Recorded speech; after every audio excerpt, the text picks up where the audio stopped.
Hey, it's InfoSec Lab again, and it's just another day of TryHackMe's Up and Up Cyber 2024. And today we're gonna be doing some Wi-Fi hacking, which is an exciting stuff and very new topic in this room. All right, the learning objectives of this room is to understand what Wi-Fi is, explore its importance for an organization, and learn about the different Wi-Fi attacks. And last but not least, learn about the WPA and WPA2 cracking attacks. Now, don't worry about those terms right now. We're gonna be go over these terms later today. I mean, shortly, and we're gonna be diving into the activities. Now, just keep in mind that because I am just like a lot of you guys that I'm new to Wi-Fi attack. I only done several introductory assignments, exercises on the concepts. So in this room, I'm gonna be mess up a lot, but please forgive me and then please bear with me. I'm just gonna be going slowly with you guys. Okay. All right, let's get started. Again, as usual, we're gonna be talking about some concepts. Wi-Fi has been a part of our life, and we all use it a lot of times that we almost take it for granted. And a lot of people are not very aware of different Wi-Fi attacks. Even though we think that maybe we may be in a safe environment that attackers might not attack step on our Wi-Fi network, but you are wrong. In a lot of common organizations, Wi-Fi is one of the attack surfaces that attackers try to exploit. And now we're going to be talking about several kinds of Wi-Fi attacks. Evil twin attack. In this kind of attack, attackers will set up a Wi-Fi network that is similar to the trusted Wi-Fi network. So for example, you have a trusted Wi-Fi network named home underscore internet. Me as an attacker, I'm trying to set up a similar a network with a similar name, home underscore internet with two N's right here, or maybe two T's, or whatever it is. The point is, I'm gonna try to confuse users, and then if they don't really pay attention to the network names, then they're gonna be tricked into connecting to my network. And once they're connected to my network, then I can just freely intercept the net traffic. The second type of Wi-Fi attack is rogue access point. This is similar to Evil Twin, where you set up a Wi-Fi access point that is similar to the trusted one. The only difference is this one. The only difference is this one. The attacker set up an open Wi-Fi access point near the organizations, and then if a users within the organizations have his or her phone set to automatically connect to Wi-Fi network, the phone or the device will automatically connect to the attacker's network, which is the rogue access point. And by making those devices connect to that malicious or rogue access point, attackers will first de-authenticate the users, meaning that sending the authentication packets to disconnect those devices from the trusted Wi-Fi network first, and then those devices will eventually automatically connect to the rogue access point. And from there, attackers can intercept the networks, note the traffic, and see everything that users browse or search for. WPS attack. WPS stands for Wi-Fi Protected Setup, which was created to allow users to connect to their Wi-Fi using an 8-digit PIN number. However, because it's an 8-digit PIN number, it is vulnerable to brute force attack. So, if an attacker can intercept the request, they can actually if an attacker can intercept the traffic, they can actually analyze the request and use a brute force attack to actually crack the PIN number. And beside the PIN number, they can also extract the PSK, which is known as the pre-shared key. That is commonly known as the password we enter in when we try to connect to the Wi-Fi network. So, like, when you try to connect to a network, it's gonna prompt like, oh, please enter the password for that Wi-Fi. So the password that you try to enter is the pre-shared key. WPA or WPA key to cracking. Wi-Fi protected access was created to secure wireless communication. It uses strong encryption algorithm. However, the security of this protocol heavily influenced by the length and the complexity of the pre-shared key. Again, the passwords. While cracking WPA, attackers start by sending the authentication packets to legitimate user of the Wi-Fi network. Once the user disconnects, they try to reconnect to the network, and a four-way handshake with the router takes place during this time. Meanwhile, attackers turns its adapter into a monitor mode and captures the handshake.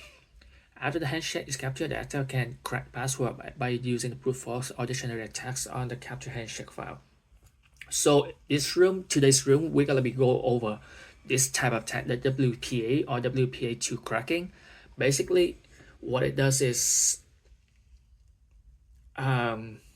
first, the attackers will try to make all the devices disconnect from the trusted Wi-Fi network or from the organized Wi-Fi network.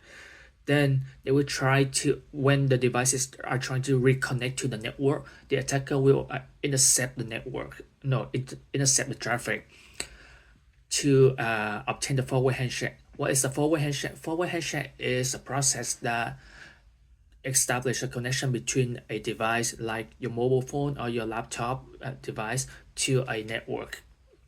Basically, what happens like when you request to join a network, the network will challenge you with a pre-shared key like, hey, you want to join my network? Give me your password, right?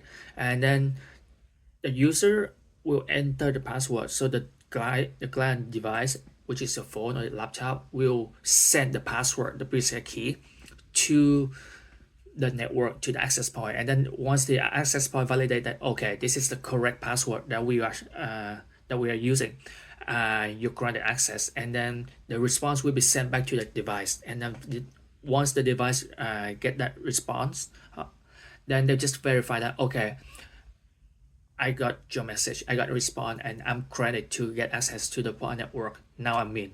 So that's the four-way handshake. Basically, that's the four-way handshake. And attackers gonna be take a look.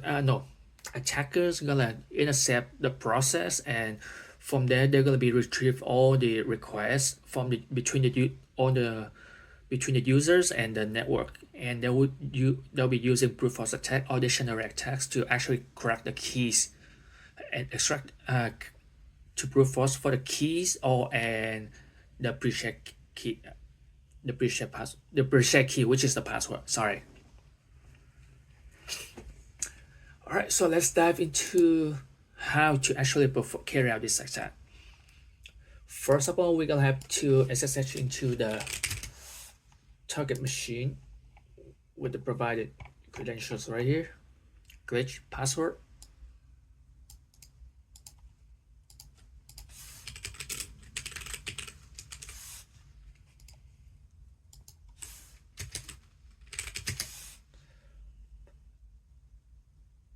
Oh no.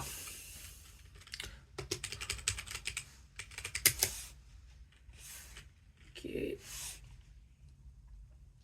Now I'm gonna be going over each of the commands slowly as I'm fairly new to this.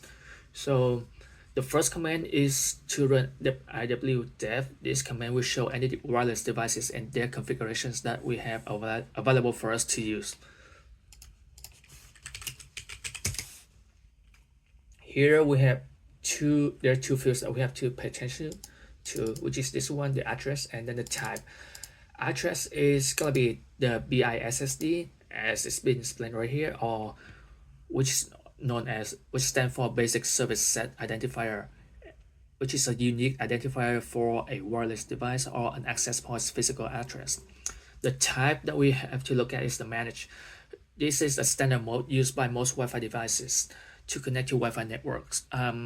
If we want to analyze the traffic or audit the Wi-Fi settings, then we can switch the type to monitored, which will be discussed later today.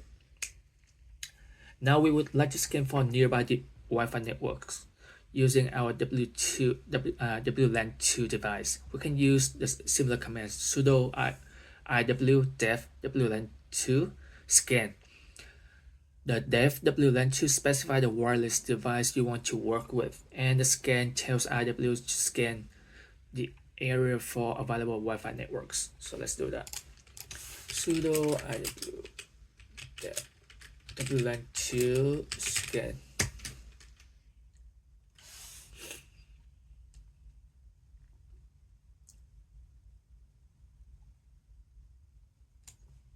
Okay, now we've got the results, and we're gonna have to pay attention to a few keys from this output. BSS, this is the BSS ID that we talked about earlier. It's gonna be either the device is a unique identifier for the wireless device, or the access point via physical address. Next, what else do we have to pay attention to? The BIS SSD or device right here, yes. And then we also have to pay attention to SSID, which is the name, the malware m underscore IP. Since the SSID is shown, this means that the device is advertising a network name, which access points do to allow clients to discover and to connect to the network. The presence of RSA, the robust security network, which is right here, alright, indicates the network is using WPA2, as RSN is a part of the WPA standard.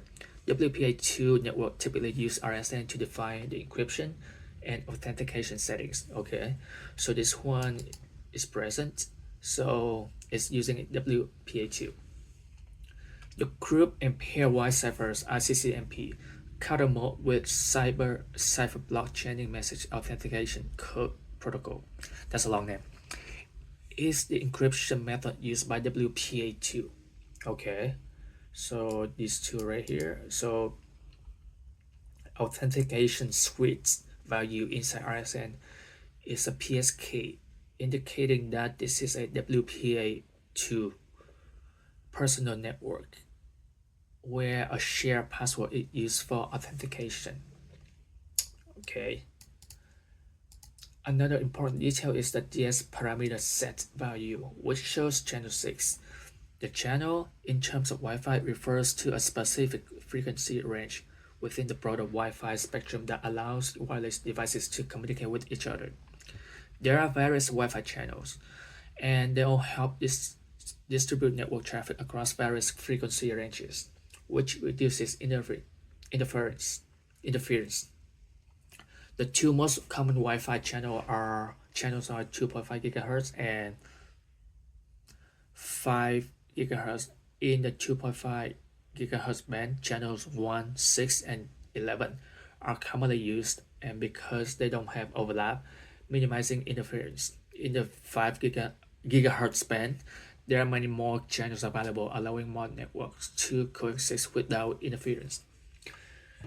So it only tells us that it's using channel 6. Where can I find? I don't know if it shows if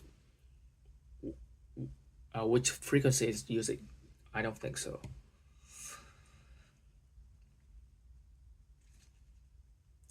Oh, okay. Let's continue. Now will be good to discuss another type that we can use for some device monitor mode. Okay, so now we go into the monitor mode. This is a special mode primarily used for network analysis and security auditing.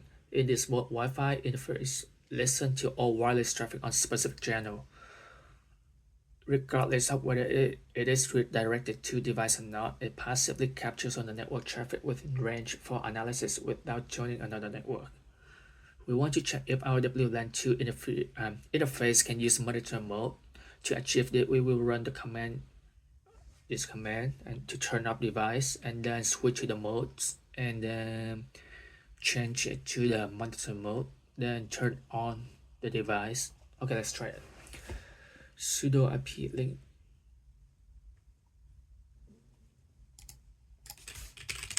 sudo IP link set WLAN 2 down.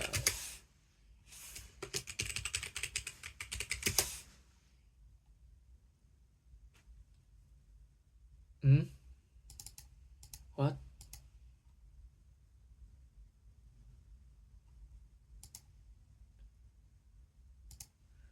Why am I not allowed to execute it?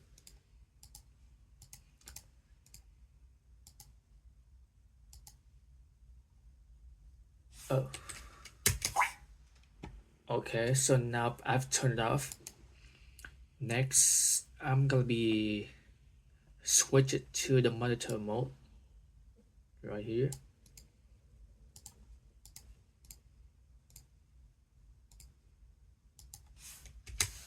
And turn it on. Sudo ip link set dev WLAN to. Is it up? Yeah, up. And I believe we run this command to double check again. Yep. So now the tab has changed to monitor, meaning that the mode is enabled on this device. Yep. Now let us create one more SSH section. We want two separate subterminal in order to see clearly how the attack works. Okay. Let's try it first. I'm gonna copy the IP address. No.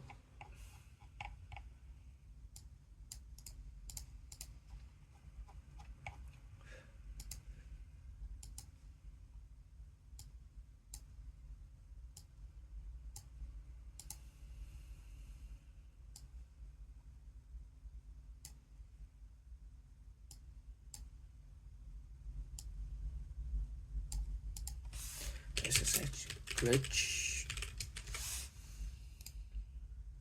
and the IP address, password 321. Okay, now we have two SSH sessions.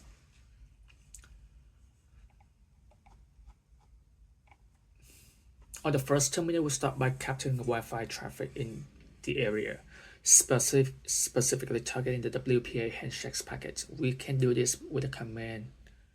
Okay, we use this command to capture the packet, arrow term and GW. Sudo arrow and GWN2. Oh. So this command is basically monitoring the traffic. By default, arrow dump entry will automatically switch to the selected wireless interface in monitor mode if the interface supports it. Okay. These commands provide a list of nearby Wi-Fi SOSs and shows important details like signal strength, channel, and encryption type. This information is already known from us from the previous commands. Okay, this is what we found. Data app, which uses channel 6, use WPA2 encryption, cipher CCMP, PSK. Yes, these are the information that we went over.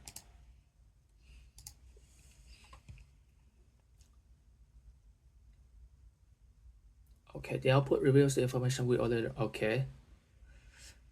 First, in the current terminal, cancel arrow dump entry, and then execute this command, which specify the network channel and the MAC address of the access point for which you want to capture all traffic, and saves the information in a few files that start with the name of the output file.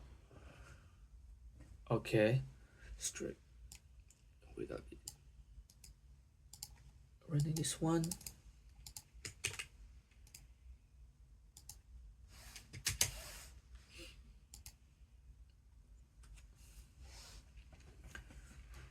These files will be used to crack the PSK, the pre-share key. The ultimate goal of this command is to capture the four-way handshake. It will first check for any clients that may be connected to the access point. If a client is already connected, then we can perform a de-authentication attack. Otherwise, for any new client that connects, we will capture the four-way handshake. In this particular scenario, a client is already connected, so the output look like the same at first until we receive the information about the connected client, which will be displayed at the bottom of the output. It is important to leave this command running until we're done with the attack. Okay, so basically, the first command is set up to intercept all the wireless traffic, and then on the second terminal, we're gonna be perform an attack where we send out the authentication packets to users, which make which makes the device disconnect to the network and try to reconnect back to the network.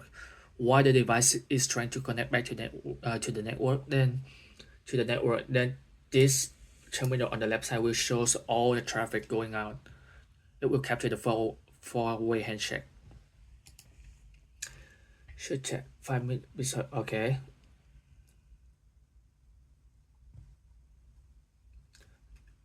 Note that the section show the device that is connected to the access point. Okay. On the second terminal, we will launch the authentication attack. Because the client is already connected, we want to force them to reconnect to the access point, forcing it to send handshake packets. So we send the authentication packets using AirPlay NG, and then we forcing a reconnection. This happen automatically because most of the time their devices are set on to automatically connect to the Wi-Fi network, and then we capture the handshake. This is where Aerodom NG comes into play. So this is what be running on the first terminal. Okay, let's try that. We're gonna be use this command on the second terminal. As we know that this command will send the authentication packet to the connected device. Over here, it's just a flag that's specified. Over here, the flag 0 indicates that we're using the authentication package attack, and the 1 value is the number of the ops to send to. So we only send one package. The -A indicates the BSSID of the access point, and -C indicates the BSSID of the client to the authenticate, which is WLAN2. WLAN2. Run it.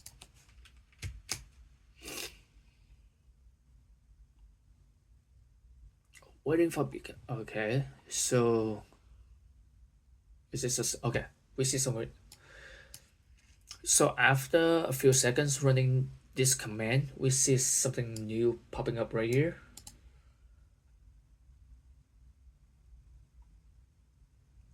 We have the frame, we have epo. What is epo?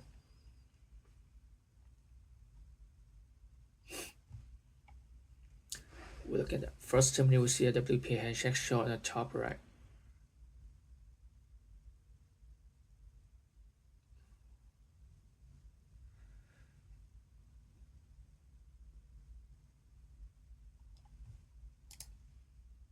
Yep, we see this kind of information, and then I believe it's gonna be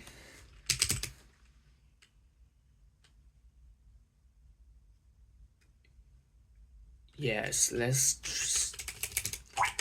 see what it is in the output cap. Can't see it. CSV.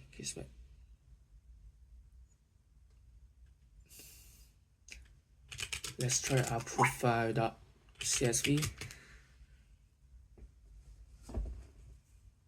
Oh, basically it's just the same as this one.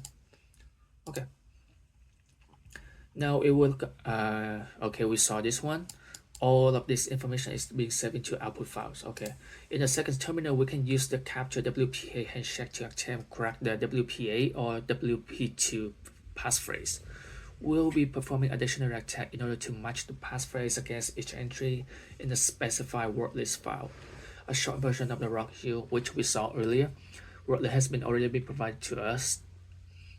If the passphrase is weak and appears in the word list, it will eventually be cracked. The command is okay. We're gonna be using this command to attack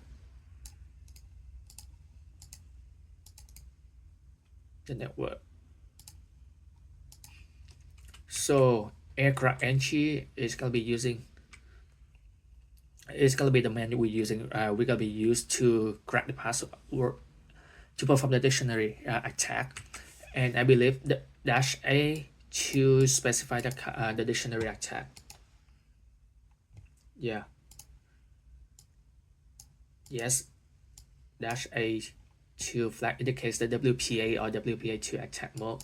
The dash B indicates the BSSID of the access point, and the W flag indicates the dictionary list to use for the attack. Finally, we select the output files and we'll be using, which contain the forward handshake that we will be cracking. So this is a command we have, and run it. Oh, and we got the key file, fluffy check. No, if you get a content import data unable to process this AP error, that means that you run aircraft and cheaper to handshake being captured. Or okay, I don't think we had that. No, we didn't have that, so we're good. With the PSK, now we can join the malware AP access point. In this typical engagement, we would do is to inspect the new network, or in some cases, joining the access point is enough to show impact. First, press Ctrl C on the first terminal. Okay, in order to stop error-dump NG process. We do this because we will not be able to join the Wi-Fi network while error-dump NG is running due to the fact that we are actively using the interface in monitor mode.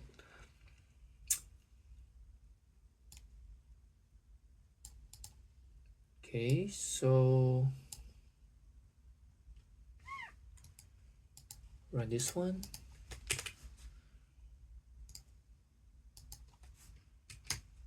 No.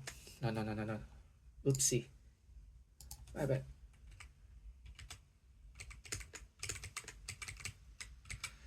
It's gonna be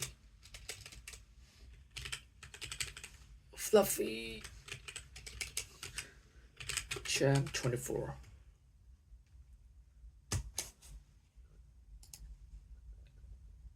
And we run this one.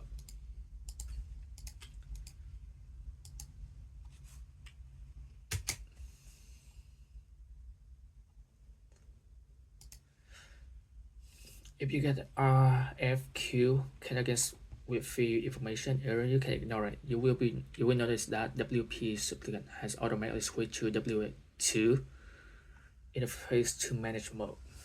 Giving 10 seconds and checking the wireless interface once again. Okay.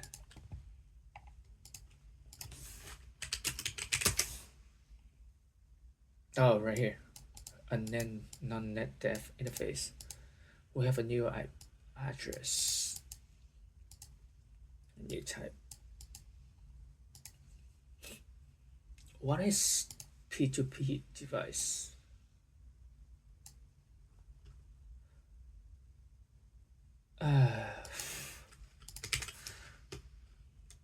P2P. Nope.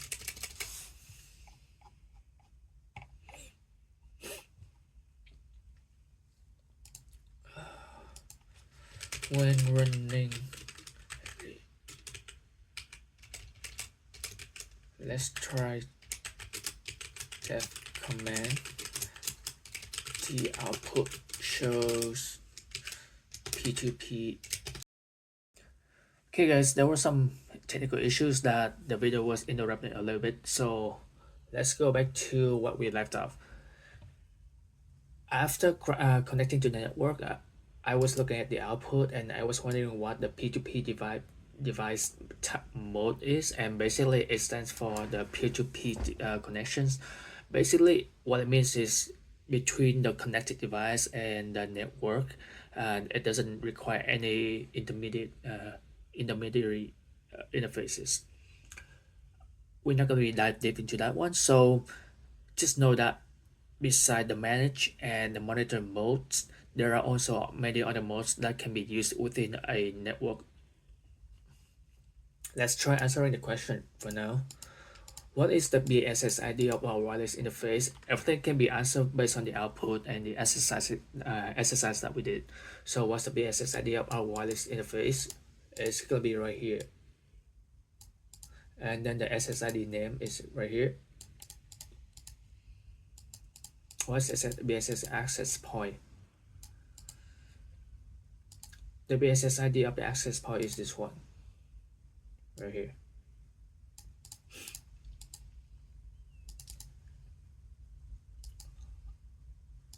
And what is the BSS ID of the wireless interface that is already connected to the access point? Which is gonna be this one. Remember, this is the device that we try to send the authentication packet to disconnect it. And then when it was trying to reconnect to the network, it shows up right here. So this is gonna be this BSS ID. 01, okay. And then what's the PSK after performing the WPA cracking attack? It's right here, the Fluffy Champ 24. Alright, so that's it for today's video. I know you may be a little bit confusing. I am confused too because the material is fairly new to me. So what I would suggest is after completing this room, redo it again and again and again until you feel a little bit comfortable with that, and then kind of get the idea of what's going on. That's how I learn and study. Alright, if you have any questions, please feel free to reach out to me, and I also have a write-up which I'll link in the description below. Thank you very much for watching, and I'll see you next time. Bye.